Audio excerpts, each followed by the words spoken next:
نحمده ونصلي ونسلم على رسوله الكريم اما بعد اعوذ باللہ السمیع العلیم من الشیطان الرجیم بسم اللہ الرحمن الرحیم وَإِذْ قُلْنَا لِلْمَلَائِكَةِ اسْجُدُوا لِآدَمَ فَسَجَدُوا إِلَّا إِبْلِيسَ أَبَى وَاسْتَكْبَرَ وَكَانَ مِنَ الْكَافِرِينَ آمنت باللہ صدق اللہ العظیم وصدق رسولہ النبی الکریم ان اللہ وملائکتہ یصلون علی النبی یا ایہا الذین آمنوا صلوا علیہ وسلموا تسلیما والصلاة والسلام علیک یا سیدی یا رسول اللہ وعلی آلک واصحابک یا سیدی یا حبیب اللہ الصلاۃ والسلام علیک یا نبی اللہ وعلی آلک واصحابک یا نور اللہ اللہم صلی علی سیدنا و مولانا محمد معدن الجود والکرم وآلہ وصحبہ وبارک وسلم۔ تمام تعریفیں حمد و ثنا اللہ تعالیٰ جل مجدہ الکریم کے لیے اور ہر قسم کے درود و سلام نبی کریم صلی اللہ علیہ وسلم کی ذات والا صفات کے لیے۔ راہ عمل گفتگو کا وہ سلسلہ ہے جس میں یہ کوشش کی جاتی ہے کہ انسان کے لیے جو عمل کے رستے ہیں، مسلمان کے لیے جو عمل کے رستے قرآن و سنت نے واضح کیے، ان رستوں کی طرف نشاندہی کی جائے اور عمل کے رستے میں جو چیزیں رکاوٹ بنتی ہیں ان کے بارے میں کچھ نشاندہی کر دی جائے۔ تکبر وہ گناہ ہے جو کائنات میں سب سے پہلے کیا گیا، اور اسی گناہ نے آگے تمام گناہوں کو جنم دیا۔ اپنے آپ کو بڑا جاننا، دوسرے کو چھوٹا سمجھنا اور حق کو قبول نہ کرنا، یہ تکبر کہلاتا ہے۔ انسان جب متکبر ہوتا ہے تو حق کو قبول نہیں کرتا، اور جب وہ حق کو قبول نہیں کرتا تو اس کی اپنی ہدایت کا رستہ بند ہو جاتا ہے۔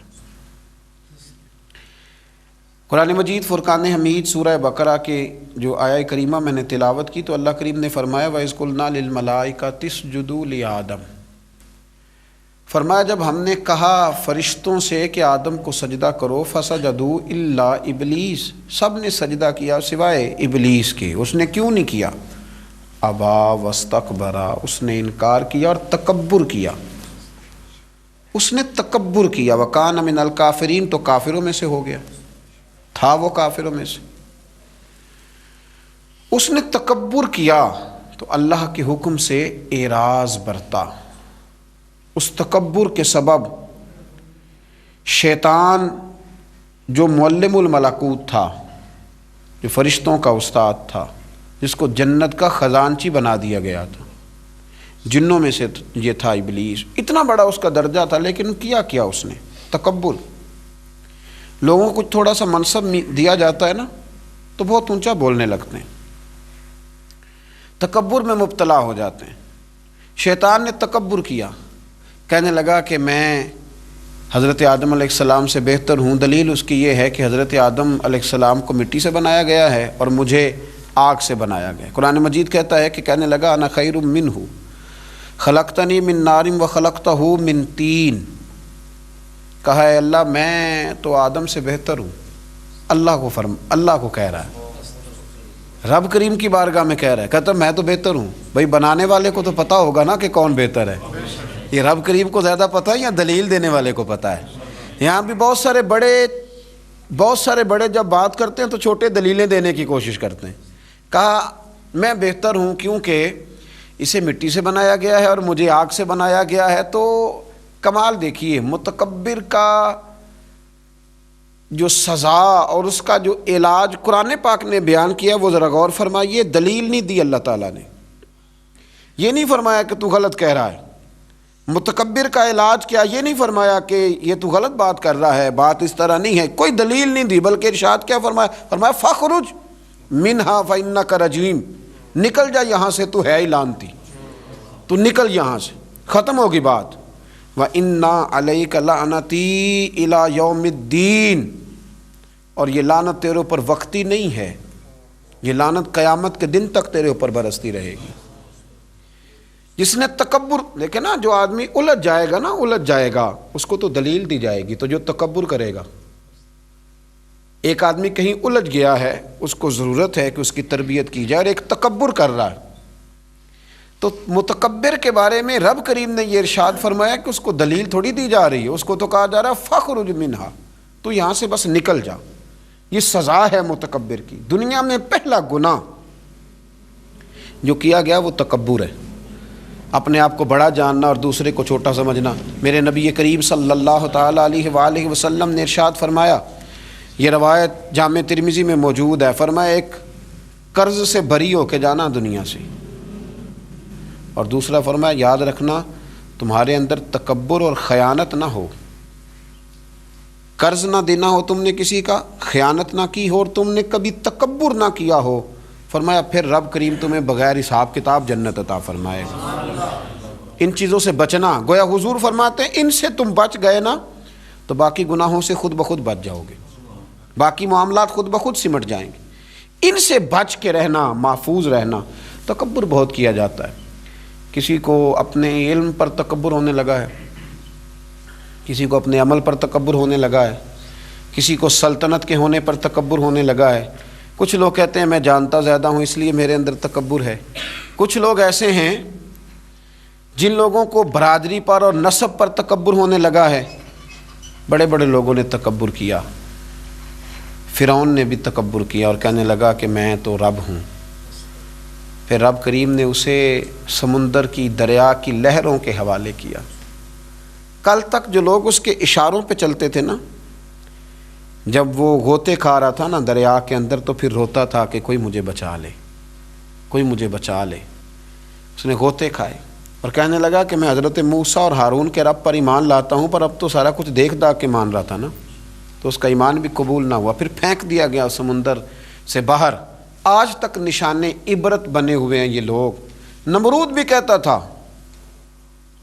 کہ معاذ اللہ میں خدا ہوں، اور جب حضرت سیدنا ابراہیم خلیل اللہ علیہ السلام نے فرمایا نا کہ آسمان تو رب تو وہ ہے جو آسمانوں کا رب ہے، رب تو وہ ہے.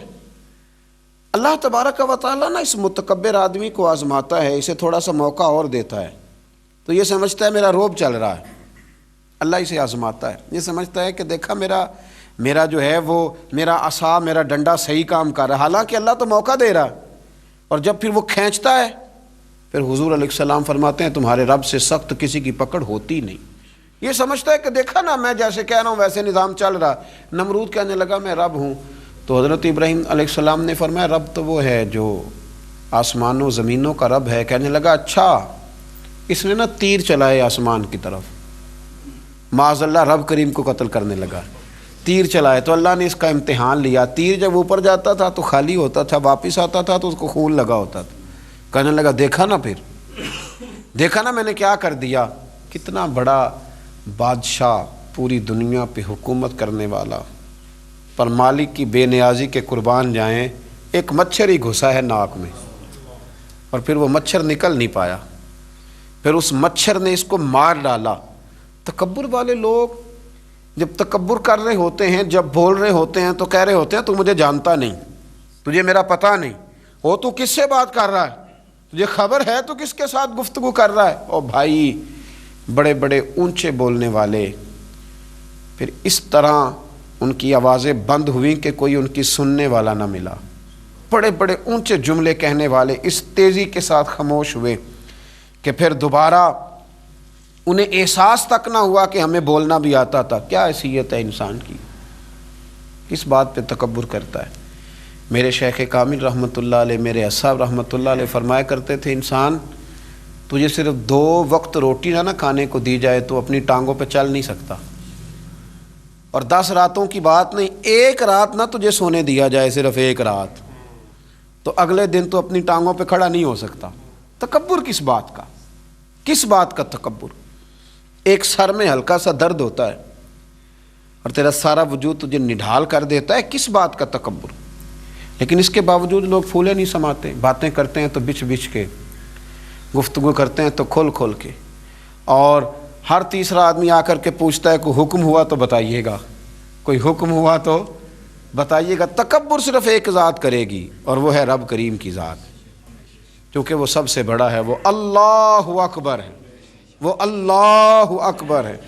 محدثین ایک بڑی خوبصورت بات لکھتے ہیں اس عنوان پر، وہ کہتے ہیں کہ تکبر کرنے والا یوں ہی سمجھو کہ جیسے اس نے کوئی کسی کا غلام تھا نا، تو اس نے اپنے بادشاہ کا تاج اٹھا کے اپنے سر پہ رکھ لیا تھا۔ تب جو بادشاہ کا تاج غلام اٹھا کے سر پہ رکھے گا تو پھر درے تو کھائے گا، اس لیے کہ تاج تو بادشاہ کے سر پہ ہی سجتا ہے۔ تو تکبر تو اللہ کی چادر ہے، اس لیے کہ وہ سب سے بڑا ہے۔ تو اب اگر کوئی شخص اس چادر کو پکڑے گا اور کہے گا نہیں مجھے بھی بڑا بننا ہے، تو پھر درے تو وہ کھائے گا، پھر آزمائش سے تو اسے گزرنا ہے۔ کبھی بھی اپنے آپ کو بڑا نہ جانے، اور ویسے بھی انسان باتوں سے تھوڑی بڑا ہوتا ہے، بڑا تو اپنے اخلاق سے ہوتا ہے، بڑا تو اپنے کردار سے ہوتا ہے، بڑا تو وہ اس طرح ہوتا ہے کہ اگر اس کے اندر کچھ چیزیں پائی جائیں جن سے محسوس ہو کہ یہ انسان بڑا ہے، تو وہ رویے اس کے بتاتے ہیں یہ کتنا بڑا ہے۔ میرے نبی کریم صلی اللہ تعالی علیہ وسلم نے فرمایا یہ جو تکبر کرنے والے لوگ ہیں نا، قیامت کے دن اللہ انہیں چیونٹیوں کی شکل میں مسخ کر دے گا، چیونٹیوں کی شکل میں اللہ انہیں مسخ کرے گا۔ اور فرمایا اللہ تعالیٰ کو یہ اترا کے چلنے والے، تکبر کرنے والے لوگ پسند نہیں آتے، بھاتے نہیں رب کریم کو۔ یہ جو اس انداز میں چلتے ہیں یہ اللہ کو بھاتے نہیں، عاجزی انکساری۔ اور میرے نبی کریم علیہ السلام نے 2 جملوں میں بات بڑے انداز میں سمجھائی، فرمایا تو اللہ کی رضا کے لیے جھک جا، اللہ تجھے عزتیں عطا فرما دے گا۔ تو رب کریم کی رضا کے لیے جھک جا، اللہ تجھے عزتیں عطا کرے گا۔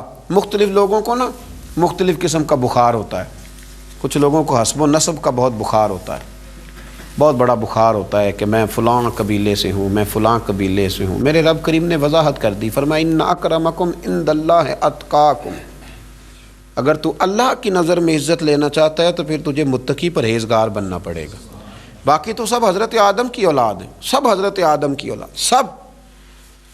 اعلیٰ حضرت فاضل بریلوی رحمۃ اللہ تعالیٰ علیہ تشریف فرما تھے تو حجام آیا ہوا تھا حجامت کرنے کے لیے، وہ اعلیٰ حضرت رحمۃ اللہ علیہ کا خط بنا رہا تھا، بال تراش رہا تھا، مونچھیں تراش رہا تھا، تو ایک بہت نواب بھی کبھی کبھی ملنے آیا کرتے تھے۔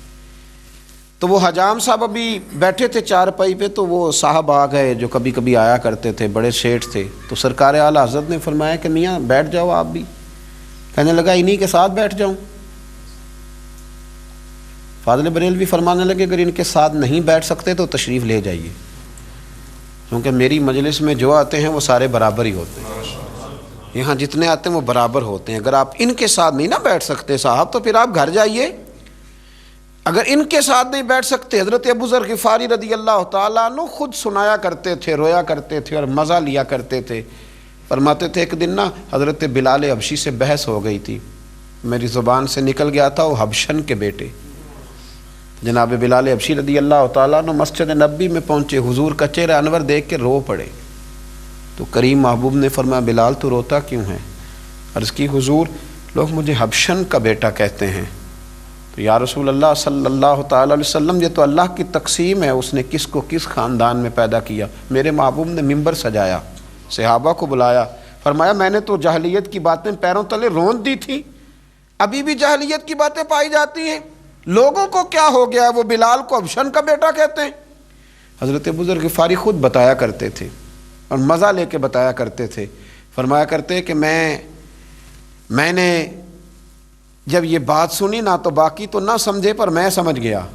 فرماتے میں اٹھ کے حضرت بلال حبشی رضی اللہ تعالیٰ عنہ کے پاس گیا اور میں ان کے سامنے لیٹ گیا، میں نے کہا حبشن کے بیٹے اپنا پیر میرے چہرے پہ رکھ اور میں لوگوں کو بتلاؤں کہ تھا تو حبشن کا بیٹا، پر اب میرے مصطفیٰ نے بڑی شانیں عطا فرما دی، شانیں عطا کر دی۔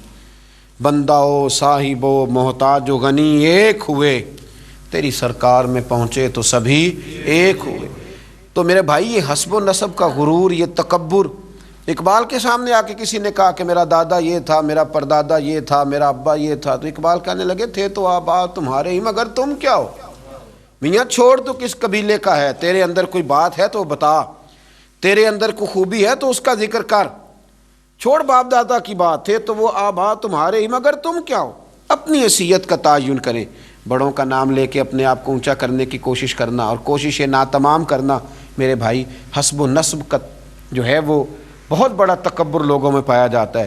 اس سے ذرا آگے بڑھیں تو کچھ لوگوں میں علم کا تکبر ہوتا ہے۔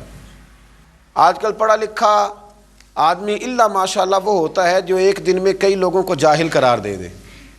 لوگ بڑے جاہل ہیں، کچھ پتہ نہیں، لوگ بڑے جاہل ہیں، کچھ پتہ نہیں۔ میرے نبی کریم علیہ الصلاۃ نے 2 جملوں میں بات اس انداز میں سمیٹی، محبوب فرمانے لگے من قال انا عالم فہو جاہل، فرمایا جس نے کہا کہ میں عالم ہوں وہی تو جاہل ہے، جس نے کہا کہ میں عالم ہوں وہی تو جاہل ہے، اس نے تو جاہلوں جیسی بات کی۔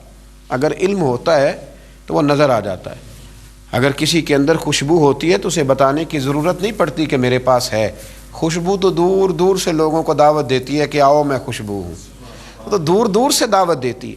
میرے عزیز، یہ جو علم کا تکبر ہوتا ہے نا، علم تو آدمی کو بااخلاق کرتا ہے نا، علم تو اس کے رویوں میں مٹھاس پیدا کرتا ہے، علم تو اسے تہذیب سکھاتا ہے، لیکن اگر کسی کا علم اسے تکبر سکھائے، اگر کسی کا علم اسے یہ سکھائے کہ یہ بھی جاہل ہے، یہ بھی جاہل ہے، یہ بھی جاہل ہے۔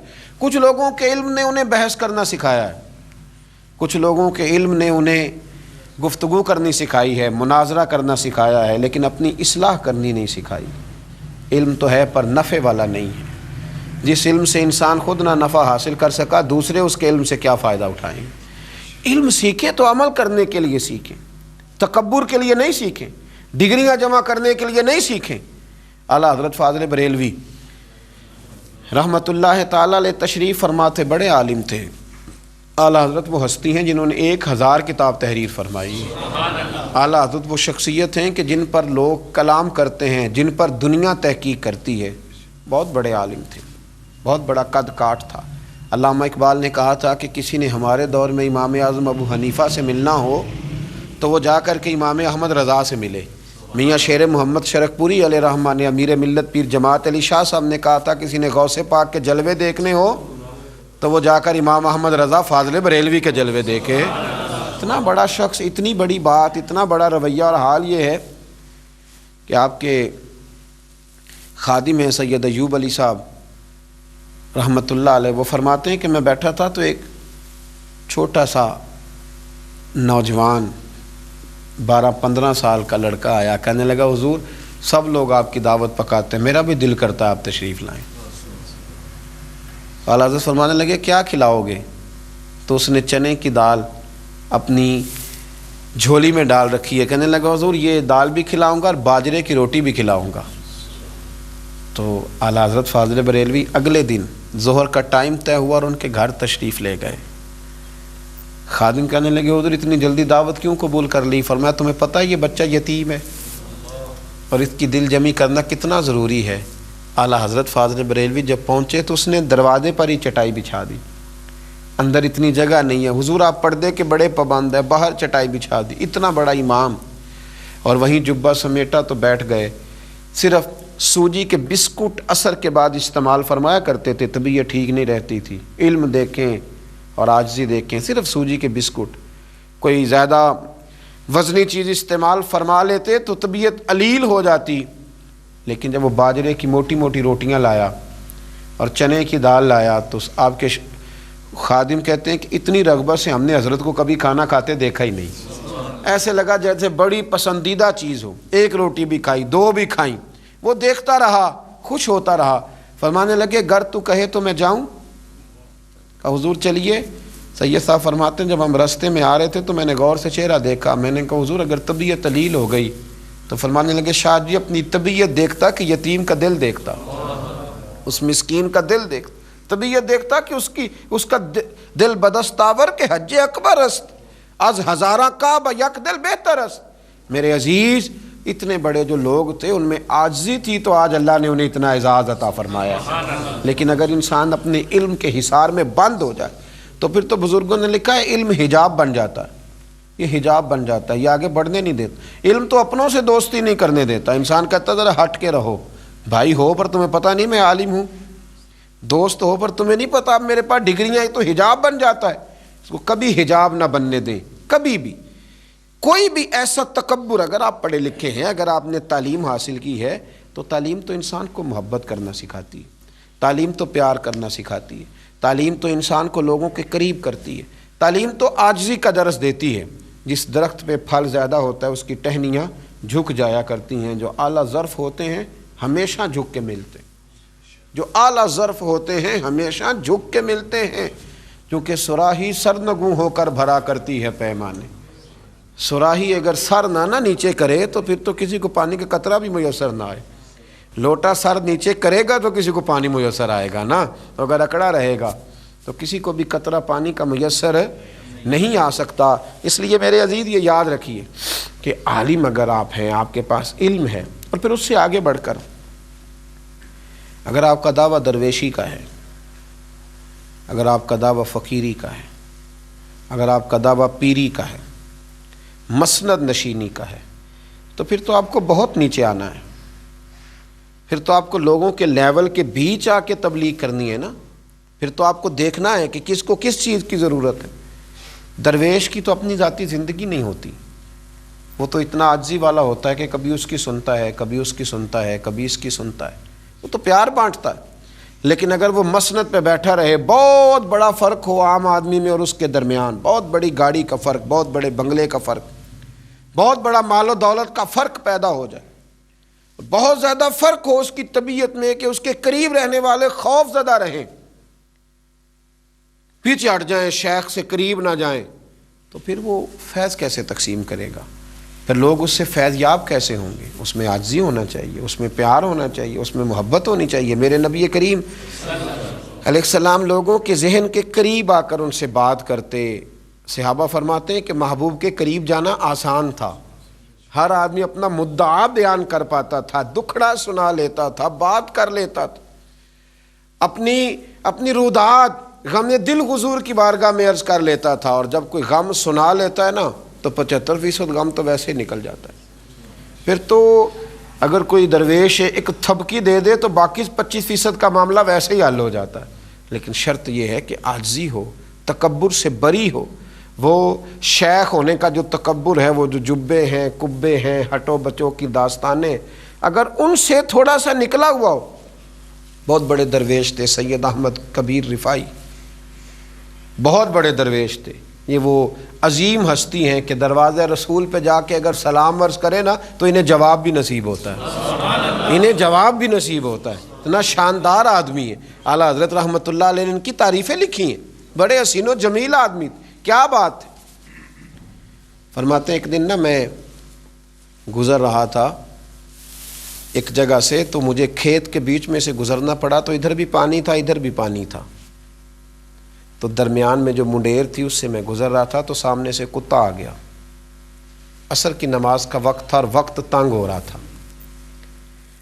اب میں سوچ رہا تھا کہ یہ کتا نیچے ہٹے تو میں پیچھے ہٹے تو میں گزروں اور میں جا کر کے نماز ادا کروں، وضو کروں۔ اب جگہ اتنی تنگ تھی کہ ایک ہی آدمی گزر سکتا تھا۔ کہتے ہیں وہ کھڑا ہے، میں بھی کھڑا ہوں، اب وہ ہٹ ہی نہیں رہا، تو میرے دل میں یہ خیال آیا کہ اے اللہ اسے زبان ہی عطا فرما، میں اس سے کچھ گفتگو ہی کر لوں۔ تو فرماتے رب کریم نے میری دعا قبول فرمائی اور کتے کو زبان عطا کر دی۔ فرماتے میں نے اس سے کہا کہ یار تھوڑے ہٹ جاؤ، میں نے گزرنا ہے۔ تو کہتے مجھ سے کہنے لگا جناب آپ ہٹ جائیں، میں نے بھی تو گزرنا ہے نا، آپ ہٹ جائیں۔ کہتے میں نے اس کو کہا سمجھیے گا، سنیے گا، دل میں جگہ دیجیے گا، انداز دیکھیے گا، یعنی جنہوں نے اصلاح لینی تھی، جن میں عاجزی تھی، وہ کہاں کہاں سے خیر ڈھونڈ رہے تھے، کیسے کیسے، جنہوں نے اپنا من میلا نہیں نہ ہونے دیا، انہوں نے کسی مقام پہ بھی نہیں ہونے دیا، کسی جگہ بھی غلاظت کو پاس نہیں آنے دیا۔ فرماتے میں نے اس کو کہا ہٹ جا، تو کہنے لگا آپ ہٹ جائیں۔ تو میں نے کہا تو مکلف نہیں ہے، تیرے اوپر تو شریعت کی پابندیاں نہیں ہیں، تو میرے اوپر تو ہے نا، اگر میں کھیت میں اتروں گا تو دونوں جانب پانی ہے، میرے کپڑے آلودہ ہو جائیں گے، مجھے دوبارہ سے غسل کرنا پڑے گا۔ تو کہتے ہیں کتا بولا اور زبان حال سے کہنے لگا بابا جی کھیت میں اتریں گے تو کپڑے آپ کے آلودہ ہوں گے، لیکن اگر آپ نے تکبر کیا اور کتے کو ہلکا جانا نا تو آپ کا دل میلا ہو جائے گا، اور یہ تو کپڑے ابھی آپ دھو لیں گے تو صاف ہو جائیں گے، تو دل میلا ہو جائے تو 7 سمندروں سے بھی صاف نہیں ہوا کرتا۔ اپنے دل میں تکبر نہ آنے دیں میرے بھائی۔ اسی طرح سے کچھ لوگوں کو دولت کا بہت ہی تکبر ہے، دولت کا بہت ہی تکبر ہے۔ میاں صاحب نے کہا تھا دانشمندہ دا کم نہیں دل دولت نہ لانا، اس ووٹی تے کئی خامن کیتے تو جو کیتا سو کھانا۔ یہ تو کبھی اس کے پاس ہوتی ہے کبھی اس کے پاس ہوتی ہے۔ میرے نبی کریم علیہ وآلہ وسلم نے ارشاد فرمایا جس نے دولت کا پیچھا کیا اس نے تو اپنی دین کو نقصان پہنچایا، اس نے تو اپنی آخرت کو نقصان پہنچایا، اور فرمایا جس نے اس سے جان چھڑائی وہ بچ گیا۔ آپ دیکھیں کس قدر زیادہ لوگ وقت دیتے ہیں، دولت کا تکبر کتنا زیادہ آ جاتا ہے۔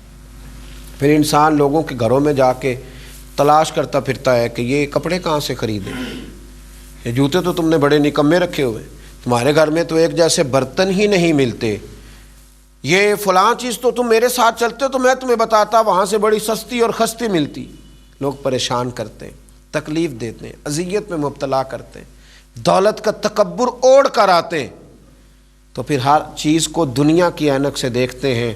ایسے بیسیوں غریب میں نے آنکھوں سے دیکھے ہیں، غریب آنکھوں سے دیکھے ہیں، وہ ایسے غریب ہیں کہ ان کے پاس صرف دولت ہے، اس کے علاوہ کوئی چیز موجود نہیں، فقط دولت ہے اور کچھ بھی موجود نہیں۔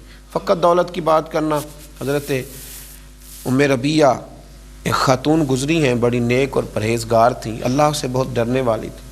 ان سے کسی نے کہا زندگی میں انقلاب کیسے آیا، تو کہنے لگی میرے والد نے، میں ایک معزز اور شریف خاندان سے تعلق رکھتی تھی تو میرے باپ نے میرا نکاح کر دیا۔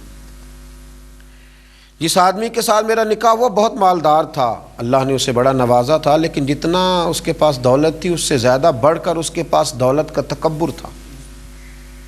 کہتی چھت پہ میں اور میرا شوہر بیٹھے تھے تو ایک غریب آدمی نے دروازے پہ آ کے دستک دی، اس نے کچھ مانگا تو میرے شوہر نے کہا خو کہ لوگ کس قدر پریشان کرتے ہیں، کھانے کے وقت بھی آ جاتے ہیں، سونے کے، ڈانٹ دو اس کو۔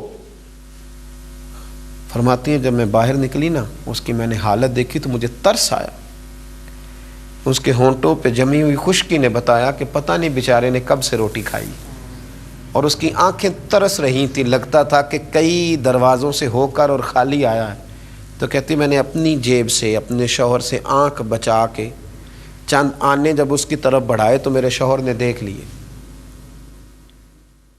نیچے آیا، میری اجازت کے بغیر تم نے فقیر کو دیا، میری اجازت کے بغیر اب تم اتنی با اختیار ہو گئی ہو کہ بنا میری اجازت کے دو گی۔ کہتے ہیں بس اسی جرم میں اس نے مجھے طلاق دے دی۔ میں شریف زادی تھی پر انتہائی تکلیف کے عالم میں واپس آئی، اور کہتے ہیں جب میں واپس پہنچی بڑی تکلیف میں پہنچی، میرے والد بڑے پریشان ہوئے، جب بیٹی کو طلاق ہی ہو جائے کیا حالت ہوتی ہے۔ فرماتی ہیں کہ پھر کچھ عرصے کے بعد میرے والد نے تلاش کرنا شروع کیا، ڈھونڈنا شروع کیا، غور کرنا شروع کیا، لیکن کوئی مناسب رشتہ نہ ملتا تھا۔ کہتی ہیں تلاش کرتے کرتے 2 2.5 3 سال لگ گئے۔ ایک شخص نے بڑی رغبت کے ساتھ میرا رشتہ مانگا اور بڑی محبت کے ساتھ اس نے طلب کیا اور بڑی منت کی۔ کہتے میرے ابا نے طے کر دی، شادی کی پہلی رات جب وہ حجرہ عروسی میں داخل ہوا، کہتی میں نے اس کا چہرہ دیکھا تو میں پریشان ہو گئی، یہ تو وہ شخص ہے جو میرے دروازے پہ بھیک مانگنے آیا تھا، تو وہی ہے جس کی خاطر مجھے طلاق ہوئی۔ تو کہتی ہیں وہ شخص روئے اور کہنے لگے کہ میں بڑے اعزاز کے ساتھ تجھے رکھوں گا، مجھے جب خبر ملی کہ میری وجہ سے تمہیں طلاق ہوئی تو میں نے اپنے رب کریم کی بارگاہ میں بڑی دعائیں مانگی، بڑی محنتیں کی، بڑی جد و جہد کی، پھر میں نے کچھ مال کمایا، اس قابل ہوا کہ میں تمہارے ساتھ نکاح کر سکوں۔ کہتی ہوں میری بڑی قدر کرتا، میرا بڑا اکرام کرتا، بڑے اعزاز سے مجھے رکھتا، دنیا کی وہ ساری سہولتیں جو ایک خامد اپنی بیوی کو دے سکتا ہے وہ مجھے دیتا، اور لوگوں سے بڑھ کر میرا وہ اعزاز کرتا کہ میں نے اس کی خاطر 2 2.5 سال تکلیف سہی تھی۔ کہتی ایک دن میں بیٹھی تھی چھت پہ خاوند کے ساتھ کھانا کھا رہی تھی، فقیر مانگنے والا آیا دروازے پر، اور جب اس نے آ کے صدا لگائی تو میرا خاوند کہنے لگا اس میرے گھر سے کوئی خالی نہیں جانا چاہیے، اسے ضرور دینا اور جتنا مانگے تھوڑا زیادہ ہی دے دینا۔ کہتی میں نیچے اتری اور جب میں نے یوں کر کے آگے اس کی طرف خیرات بڑھائی، اس نے بھی کاسا کشکول آگے بڑھایا اور میری نظر پڑی تو میں دھڑام سے چیخ مار کے گری۔ شوہر میرے آئے اور مجھے کہنے لگے کیا ہوا؟ میں نے کہا یہ تو میرا پرانا شوہر ہے، تو وہی ہے جس نے مجھے اس تکبر سے طلاق دی، کہتے ہیں وہ دروازے پہ رو رہا تھا اور کہہ رہا تھا دنیا والوں تکبر نہ کرنا، دولتوں پر کبھی بھی ان دولتوں پر، مال پر انحصار نہ کرنا، رب بڑا بے نیاز ہے، وہ جب چاہتا ہے، جس کو چاہتا ہے، جس وقت چاہتا ہے نواز دیتا ہے۔ کہتی وہ تڑپتا تھا، روتا تھا، صدائیں دیتا تھا۔ میرے بھائی تکبر نہ کرے، دنیا کا یہ وہ گناہ ہے جو سب سے پہلے کیا گیا، باقی سب گناہوں نے اس کے بعد جنم لیا ہے۔ دعا ہے عرش کا مالک دلوں کو نرمی عطا فرمائے، ہماری کھیتیوں کو آباد رکھے، اللہ تعالیٰ بندوں سے پیار کرنا سکھائے، اتنی عاجزی دے کہ ہمارے رشتے مضبوط ہوں، کبھی بھی ٹوٹنے نہ پائیں، آمین۔ آخر دعوانا ان الحمدللہ رب العالمین۔ ناظرین، اگر آپ ایسی ہی مزید ویڈیوز دیکھنا چاہتے ہیں تو ہمارا ARYQTV کا چینل سبسکرائب کیجئے اور بیل آئیکن کا بٹن دبانا نہ بھولیے تاکہ آپ سے کوئی پسندیدہ پروگرام مس نہ ہو جائے۔